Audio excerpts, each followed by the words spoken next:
We're talking about limps and hard. This is weird.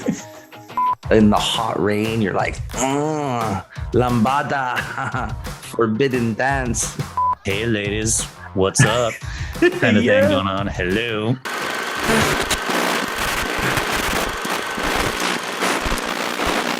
Let's go. Talk about your trip. All right. Yeah. Well, as you can see from the picture, I was on vacation in the Maldives, and this was the view from our beach hut before we moved to one of the overwater huts.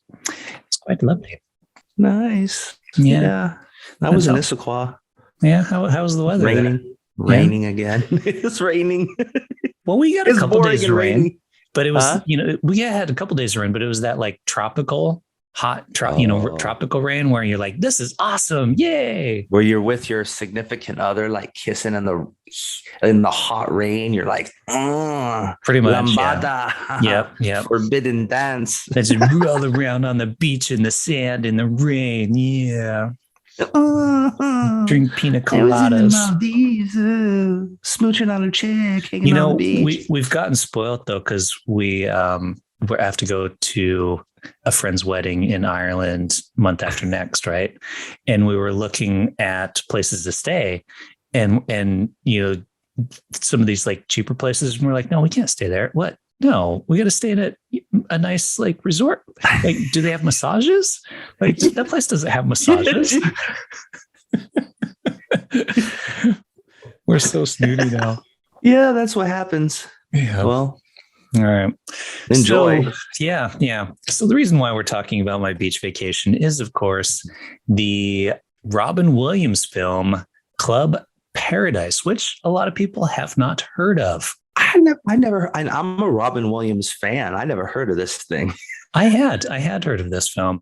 Yeah, I don't know it. I don't know about it. I never saw it until I'm glad we actually did this today, because like it's been a stretch between when I watched it and when we did this. Yeah. I think one more day I would have forgot about it again.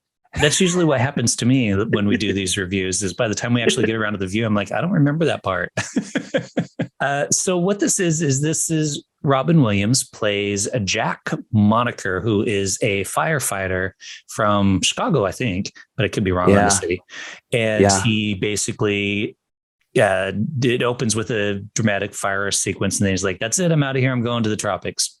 So he goes down to the island. Well, he gets a payout because he got injured or something. From his injury. So he's got some dough. Yep. And uses it to basically hang out in a shack, which is right over the water, which looks lovely, by the way, like this nice kind of place. There he meets up with Twiggy, if anybody remembers Twiggy the model. Twiggy. She plays Philippa. You've got Peter O'Toole as the governor of the island. You've got Jimmy Cliff, who runs a local bar where Robin Williams' character hangs out at, plays reggae music. You've got Eugene Levy. You've got like Rick Moranis, a whole list of pretty well-known people in this film that nobody's heard of. It's overlooked. Yeah, totally. Because I never heard. I didn't know about this movie. Yeah. Directed by Harold Ramis. Yeah. It's direct. It's got all those stars, and it's a Harold Ramis movie, and I don't know about it. Yeah, totally. Overlooked, like super overlooked. Super overlooked. Basically, what happens is there's a rich guy developer who basically wants to take over the bar that Jimmy Cliff's character owns. And he goes kind of buddy with the militant leaders of the island and try to kick him out. And that's kind of where most of the action comes from. But the comedy it's really kind of comes typical 80s style. We need to save our special place motif. Like we need to save this place against the like corporate man, against the industrial machine. Yeah, that's pretty much kind of thing. Yeah. Yeah. We got to team up. So the role was originally written for Bill Murray. And you can really tell because it's definitely written as a very laid back Bill Murray type of a character, which I think does conflict a little bit with Robin Williams' style because he's so energetic and hyper. But it's especially back then, I think he developed as an actor as time went on. But obviously. Yeah, I think in this one, like one of the issues I had, like, and I love Robin, don't get me wrong, but sometimes he's in some mostly really good stuff. Sometimes he's in some weird stuff that's kind of maybe not suitable. Mm-hmm. And I think maybe at this time, what is it, 1986? I don't know if he quite got his movie chops yet. He was still kind of in stand-up comedian mode or Mork and Mindy mode. And he was kind of like got the manic thing going on, which works sometimes, but maybe not for this so well. I don't know. Yeah, no, I'm with you on that as well, because exactly later on, obviously, he did really brilliant, he did Dead Poet Society. He did all of that kind of stuff. So these Goodwill really kind Hunting, of great Goodwill Hunting. Good Morning Vietnam, some really good dramatic kind of things. Yeah, lots of good stuff. But prior to this, it was more or less just Mork and Mindy and then a few other things. So he hadn't really, you've said it, he hadn't really quite got that his, I think, comfort level in playing a more laid back and a subdued character, because he's still in that be up and comedic and funny and that kind of stuff and crack jokes phase in this film. So it definitely conflicts a bit with how the character was intended and was written, because I certainly could see Bill Murray playing this character. Yeah. I think probably he was overshadowed by like Eugene Levy and Rick Moranis, actually. Their characters were a lot of fun. So basically, Rick Moranis and Eugene Levy play a couple of kind of swinger type guys, your typical like, hey ladies, what's up kind of thing going on. Hello. How we would be if we were in the Maldives without your wife. Yeah, totally. I'd be Rick Moranis. You'd be Eugene Levy. Hey, baby. Hey, come on. You want to go for a swim? Take your top off. I'll get you a drink. How about that? Yep. And they go on a little adventure. Sir. Well, I'll get you one anyway. You got any weed? We'll get you some weed. Go on a little adventure, getting the weed. And it had, of course, the brilliant Peter O'Toole. Did you know he he was nominated or won a Razzie for this? Oh, no, his character was, it was very Peter O'Toole-ish. And like, why did he get a Razzie for this? There's got to have been much worse stuff that came out that year. I know, but he was nominated, or I don't know if he's nominated or either way, he was on the Razzie list for this. Poor guy. Which I don't know about that. Sometimes I think they're a little too cruel, man. Yeah, the Razzie people. The Razzies were. So he was nominated for Worst Supporting Actor for the Razzie Awards. That's terrible, because he's good in this. O'Toole, I don't have any problem with this. This is Peter O'Toole. Of course, he plays Peter O'Toole. How can you nominate Peter O'Toole for anything like that? Yeah. Even if he is bad, you don't nominate Peter O'Toole for a Razzie. What's wrong with you? Jerks. Man, screw you, Razzies. Peter O'Toole in this. I think, like, overall, in regards to, I think the directing was fine. The performances were fine. Robin Williams, unfortunately, probably not his best role but it's hard to compare because he'd done so much brilliant work in his life that if you're comparing this to any of that, of course it's going to fail, right? Well, and this is kind of meant to be kind of slapsticky, which I think like guys like Rick Moranis and Eugene Levy are good at that slapstick kind of thing. This isn't really Robin Williams isn't a slapstick. He's a improvisation kind of go ape shit kind of guy. Yeah. So I think it was meant for someone else, and that's kind of obvious, right? Yeah, absolutely. But I don't know. Do you think the film, because a lot of people don't like this film, do you think it deserves the disliking that it gets? I don't know about that. Like, I was reading up on it and reading up on the reviews and stuff. Yeah. I don't know about that. Like, I wouldn't say I hated this movie or I disliked this movie. I wouldn't say that, but I just think it's kind of forgettable.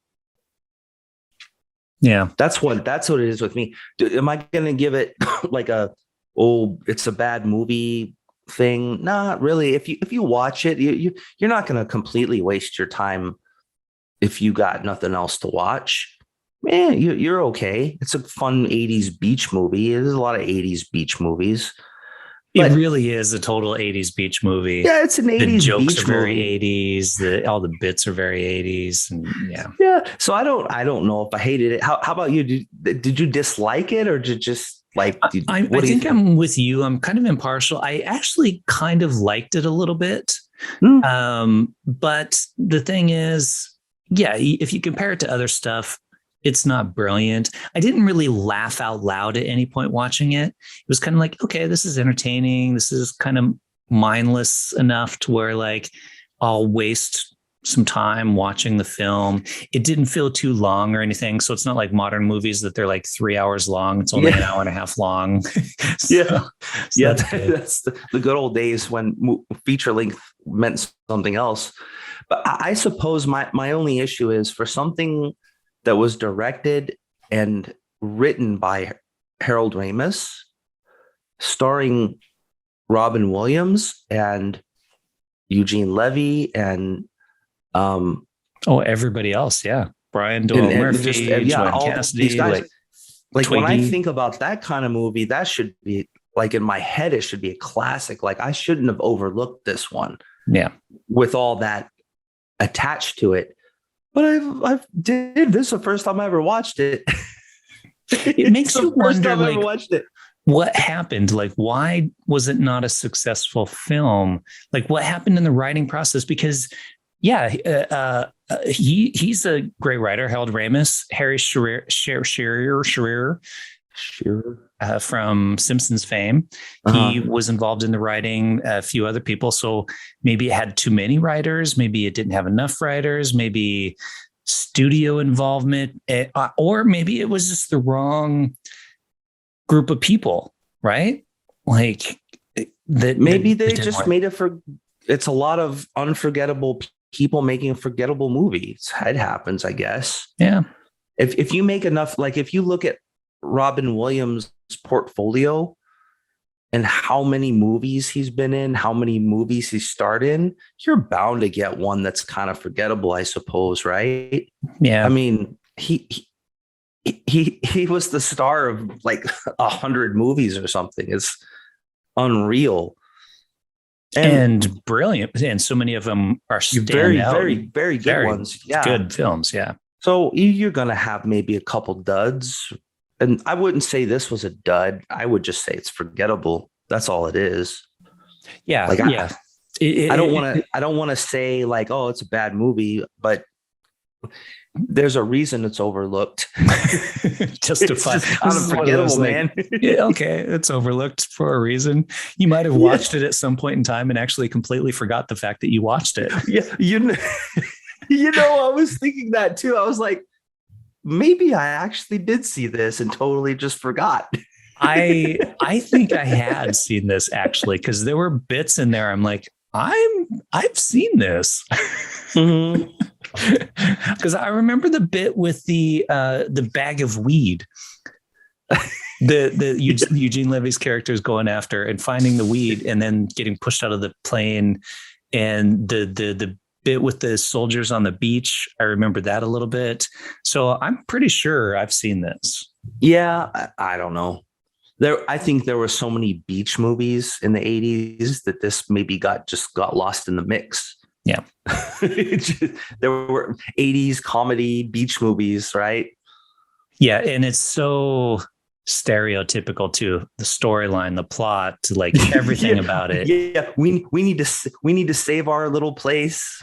Our crappy little resorts that we've got people to. There's a bad guy. He's probably the dean of some college. Yeah, pretty much. He's trying to take over, kick us out, or do something like that. He has some evil plan to make it happen.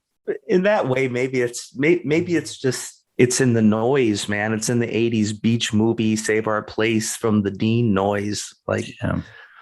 So what do you think, Milo? Right, thumb wise. Well, our options what? Thumbs up or thumbs down? I'm gonna go thumbs up, but it's a soft thumbs up. It's not a hard. It's a kind of. It's a limp thumb. It's a limp thumb. Yeah. There we go. That's my limp thumb. Yeah, I'm gonna actually give it a hard, not so hard. We're talking about limp and hard. This is weird. I'm gonna give it a little bit of a thumbs down. Ooh. So I think this is the first one we've had a split disagreement vote on. Yeah. So is it a hard thumbs down or is it a limp thumbs down? Soft. Yeah. Is your thumb just kind of hanging down like that? Just is it kind of loosely hanging down? Yeah. It's not like a hard thumbs down. Okay. It's a limp hard because I don't hate the movie. It's just my only issue is it's kind of forgettable. And for me, if you have something directed and written by Harold Ramis and the Rick Moranis, Eugene Levy, Robin Williams, Peter O'Toole, you should be more memorable than this. So I'm going to give it a little bit. I'm going to give it a little bit of a thumbs down because just why? I mean, you could watch another Harold Ramis movie and spend your time better, right? Oh, absolutely. So do that instead of watching this. And there's dozens of other better club on the beach, save the club movies as well. Yeah, that's true. And there's a whole shitload of like Robin Williams movies you do better with. Mm-hmm. Rick Moranis, Eugene Levy movies too. Like that's why I'm giving it my thumbs down because you could spend your time elsewhere. Yeah, fair enough. That's fair enough. But it's, we finally kind of disagree on a film slightly. I know, man. It's like we're individuals, man. What's up with that? Who would have thought? Oh, man. We got our own opinions about shiznit. Well, I guess it was bound to happen eventually.